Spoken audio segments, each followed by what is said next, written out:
En un mundo a la deriva, cuando la búsqueda e intentos humanos no bastan, solo una es la fuente de esperanza que llenará todo su ser. Es Dios, quien con su palabra viva y eficaz le habla hoy. Con ustedes, el pastor Óscar Velázquez.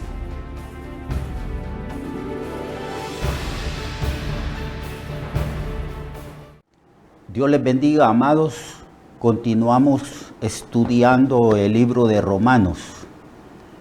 Hemos ido un poco lento y les pido disculpas a ustedes por mi lentitud, pero es que el capítulo 8, 9, 10 y 11, Pablo enfatiza sobre una doctrina que entre el pueblo de Dios, entre nosotros, no la entendemos muy bien. En el sentido de que hay un sentimiento en nosotros de que nosotros hicimos algún tipo de mérito para creer en Cristo. Al menos cuando yo acepté al Señor, casi inmediatamente después de aceptar al Señor, yo empecé a predicar. Y predicaba la doctrina de la salvación, aunque habían ciertas doctrinas que no las entendía muy bien, a causa de que yo estaba tierno en la fe. Era lo que Pablo dice, un neófito en la fe.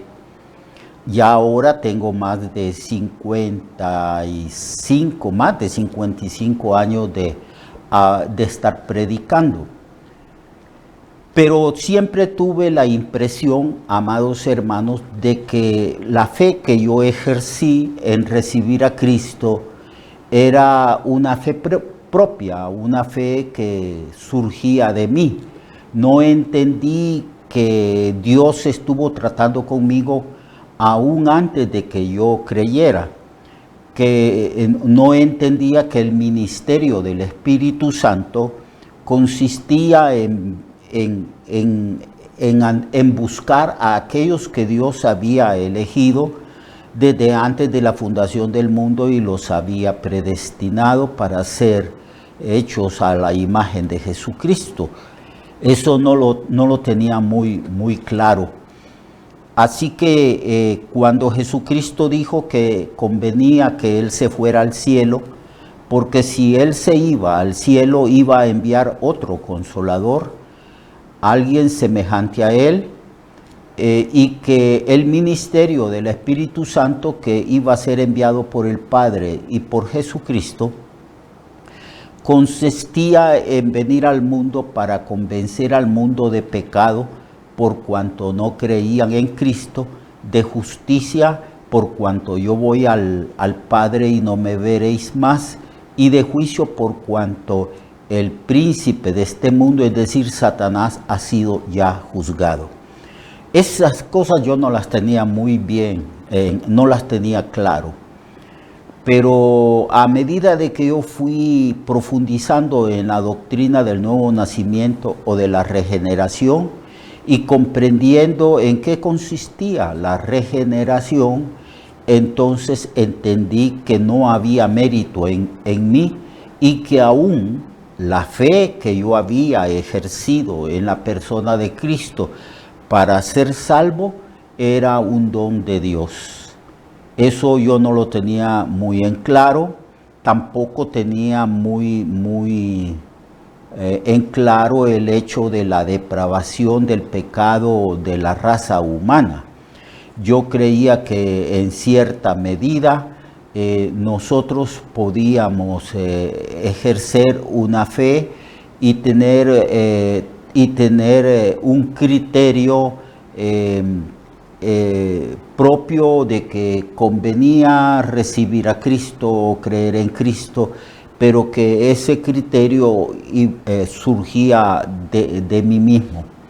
Hasta que también profundicé en la doctrina del pecado y comprendí que el hombre no tenía habilidad ni capacidad de buscar a Dios y cuando empecé a estudiar el libro de Romanos, principalmente el capítulo 3, donde dice que no hay justo ni aun uno, que no hay nadie que entienda, que no hay nadie que busque a Dios, que todos nos hemos descarriado.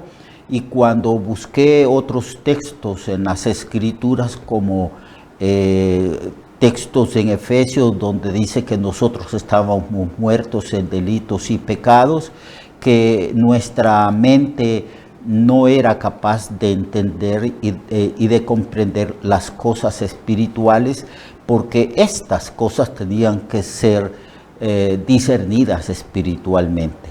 Cuando ya tuve bien claro todo eso, entendí que el Espíritu Santo lo busca a uno, lo persuade a uno del pecado de incredulidad, y el Espíritu Santo va iluminando la mente y el corazón del pecador y va poniendo fe, porque la fe viene cuando uno entiende los hechos históricos redentores que Cristo realizó en la cruz cuando Él murió por nosotros. Necesitamos que se nos aclare eso, que el Espíritu Santo nos ilumine y nos enseñe el significado teológico, doctrinal o espiritual de la muerte de Jesucristo en la cruz. Bien, entonces al no tener una comprensión clara de estas doctrinas básicas de la salvación, nos es difícil entonces entender o aceptar, como alguno dijo, nos es difícil masticar, tragar y digerir la doctrina de la elección incondicional de Dios. Pero aunque a veces se nos es difícil entender eso, aquí está eso en las Sagradas Escrituras. Dice que a los que antes conoció, también los eligió y los predestinó para que seamos hechos semejantes a Cristo, a la imagen de Cristo, para que Él sea el primogénito de muchos hermanos. En Efesios también se menciona la palabra predestinación en el capítulo 1 por 2 ocasiones, donde se dice que también hemos sido predestinados para ser adoptados hijos suyos. Y la palabra predestinación la he buscado en varios diccionarios bíblicos, en muchos diccionarios bíblicos, y en todos los diccionarios bíblicos, como esos diccionarios son elaborados por eruditos y personas que conocen a la perfección los idiomas originales en que se escribió la Biblia, que es el hebreo y el griego. Todos los diccionarios bíblicos dicen que la palabra predestinación significa el acto de Dios por el cual Él, que nos conoce desde antes de la fundación del mundo, nos escogió para ser salvos y nos predestinó para también llamarnos en un momento de nuestra historia o de nuestra vida, porque a los que predestinó, a estos también llamó, hablando de lo que yo acabo de decir previamente, que el Espíritu Santo es el que hace ese llamamiento, iluminando nuestra mente y nuestro corazón y poniendo fe en nosotros, para que así podamos creer en Cristo, recibir a Cristo como el Señor de nuestras vidas, como el Mesías, como el Salvador, como aquel que nos redime y como aquel que ha expiado nuestros pecados. Entonces, ya hablamos de esto en el capítulo 8, ya hablamos de que hemos sido predestinados para salvación, y por eso es que el corazón de nosotros se llena de gratitud y de amor al Señor, porque nuestra condición caída era pero tan calamitosa, tan desastrosa, que nos era imposible a nosotros, por nosotros mismos, creer en Cristo. Y entonces empecé a entender y comprender otros textos, como aquel texto donde dice Cristo: ninguno puede venir a mí si el Padre no lo trajere. La palabra ninguno, dicen algunos teólogos, que es un negativo universal, que cuando el Señor Jesús dice ninguno puede venir a mí, es precisamente eso, que es un negativo universal. Nadie puede venir a Cristo por sí mismo, porque no hay quien busque a Dios, dice Romanos capítulo 3. Entonces es necesario que alguien nos traiga a Cristo. Por eso el Señor dijo, ninguno puede venir a mí si el Padre no lo trajere. Entonces nosotros somos, a la luz de lo que el Señor nos enseña en el libro de San Juan, nosotros somos la dádiva de Dios para Cristo. Porque Cristo dice, todo lo que el Padre me dio, entonces, y viene a mí, yo no lo echo fuera. Todo el que viene a mí, yo le doy vida, y la vida eterna. Y yo lo voy a resucitar, dice Jesucristo, en el día postrero. Entonces, todos los cristianos que nos reunimos en en los templos y que formamos las iglesias en los barrios, en las colonias, las iglesias locales, todos los cristianos somos la dádiva de Dios para Cristo. Todo lo que el Padre me dio, ¿verdad? Todo lo que mi Padre me dio vendrá a mí. Y al que a mí viene, yo no lo echo fuera. Todo lo contrario, el Señor habla de la vida abundante que tendremos, diciendo, y entrará y saldrá y hallará pastos. Muy bien. Entonces debemos de tener en claro, tal vez la comprensión de las doctrinas de la elección incondicional y la predestinación, antes de estudiar esas doctrinas, deberíamos de estudiar a profundidad el resto de las doctrinas de la salvación, que es la doctrina del pecado. Ahí nos vamos a dar cuenta de que el ser humano está inhabilitado para entender y comprender las cosas espirituales y para venir por sí mismo a Cristo. Es necesario que alguien nos tome de la mano y nos traiga a Cristo. Y el Señor dice, nadie puede venir a mí si el Padre no lo trajere. También dijo, al hablar del conocimiento de Dios, porque la Biblia es clara al decir que el hombre natural no entiende ni comprende las cosas espirituales. Entonces Jesucristo dice estas palabras. Dice, nadie conoce al Hijo sino el Padre, y nadie conoce al Padre sino el Hijo, hablando él de la relación que existe entre el Padre y el Hijo y el Espíritu Santo, las tres personas divinas que constituyen un solo Dios. Entonces Cristo dice que nadie conoce al Hijo sino el Padre, nadie conoce al Padre sino el Hijo, y aquel a quien el Hijo lo quiera revelar. Entonces aquí habla de que nosotros no podemos entender, no podemos conocer ni al Padre, no podemos conocer ni al Hijo, porque nuestra condición mental está embotada, estamos en tinieblas. La Biblia declara que teníamos, nosotros los cristianos teníamos una mente entenebrecida, ciegos, muertos espirituales, sin Dios, sin fe y sin esperanza alguna. Entonces vino el Espíritu Santo y nos reveló quién es Cristo y nos reveló quién es el Padre. Muy bien, entendiendo esas doctrinas básicas y esenciales de la salvación, podemos pasar después a estudiar a profundidad la doctrina de la elección incondicional que fue hecha por el Señor desde antes de la fundación del mundo, y podemos también entender la predestinación.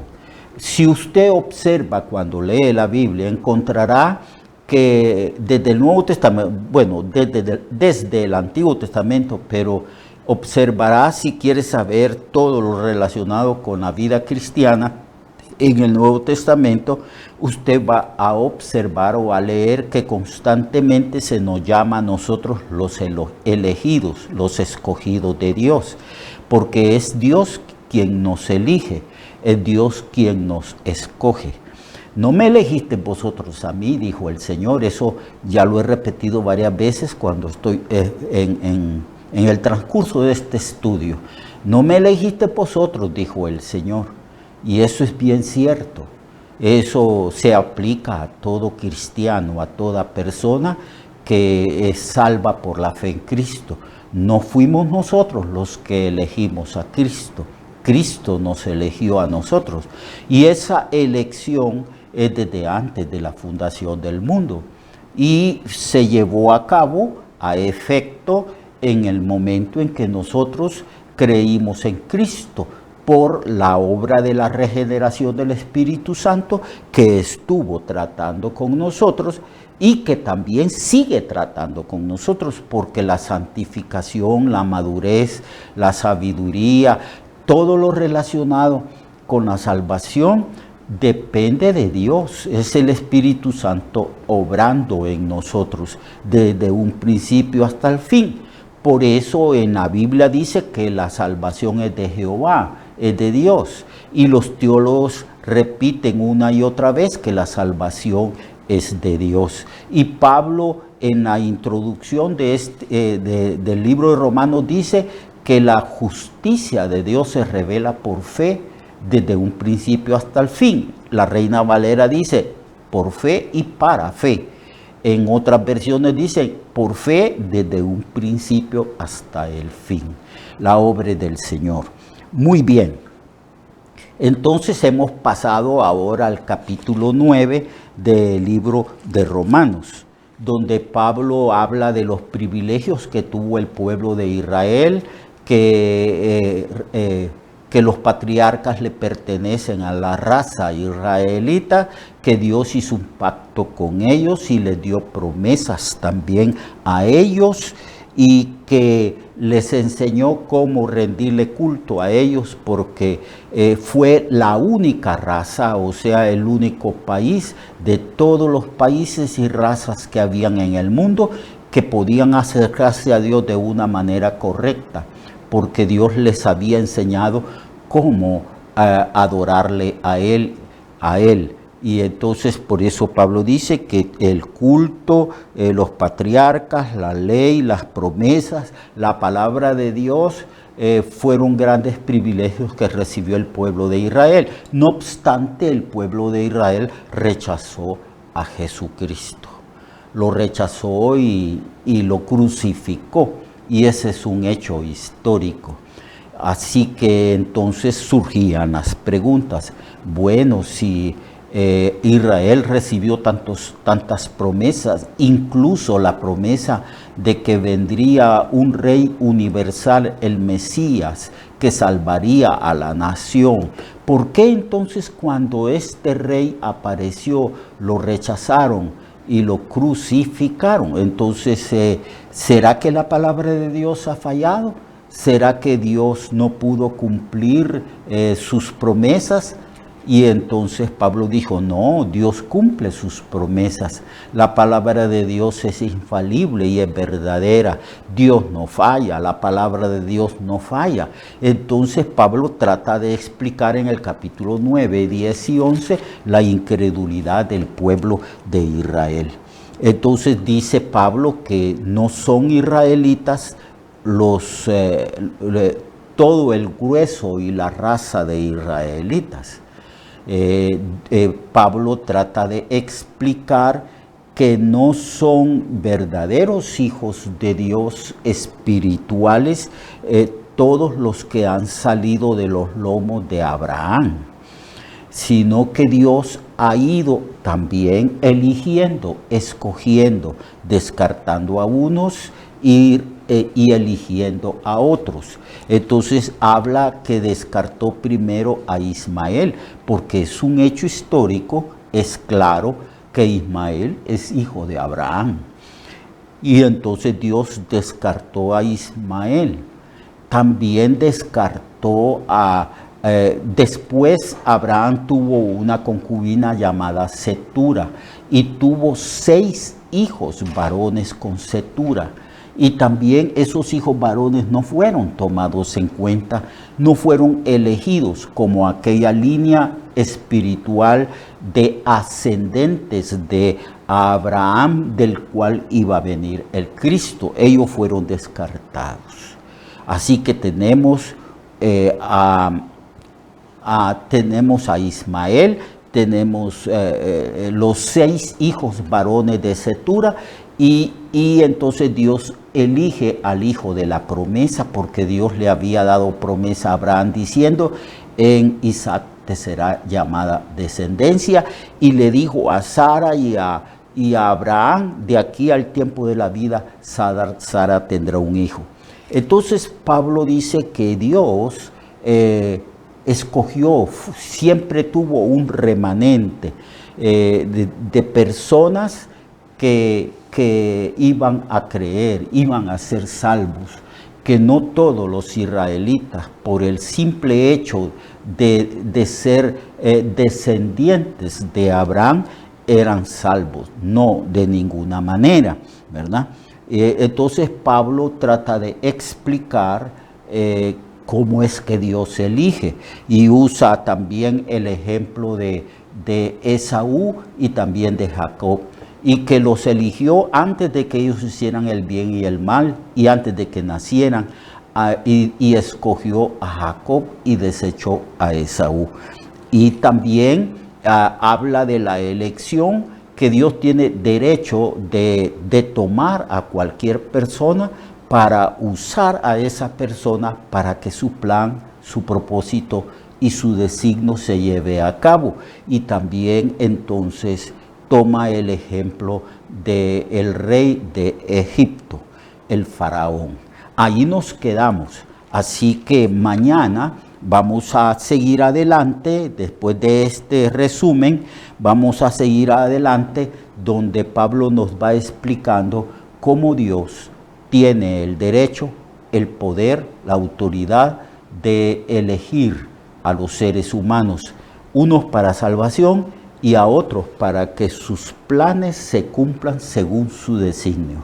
Hasta mañana. Entonces, Dios le bendiga, Dios le guarde. Hoy vamos a procurar, no hoy, ¿verdad?, pero en esta semana que voy a estar con ustedes, vamos a ver el capítulo 10 y el capítulo 11, para que entremos al capítulo 12, que es lo práctico de la doctrina cristiana. Dios le guarde.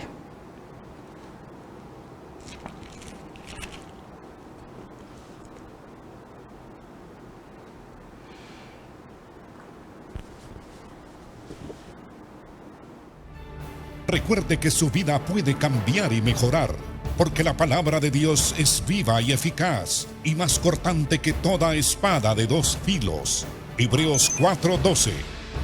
Nuestra oración y deseo es que esta palabra predicada lleve mucho fruto. Le esperamos en el próximo programa, a esta misma hora y en esta misma estación. Esta es una producción de Ministerios Reflexionarte, en colaboración con Cirkenu Network. Sus comentarios son bienvenidos. Escríbanos al correo reflexionartehn@gmail.com o al 504-9802-6186. 504-9802-6186.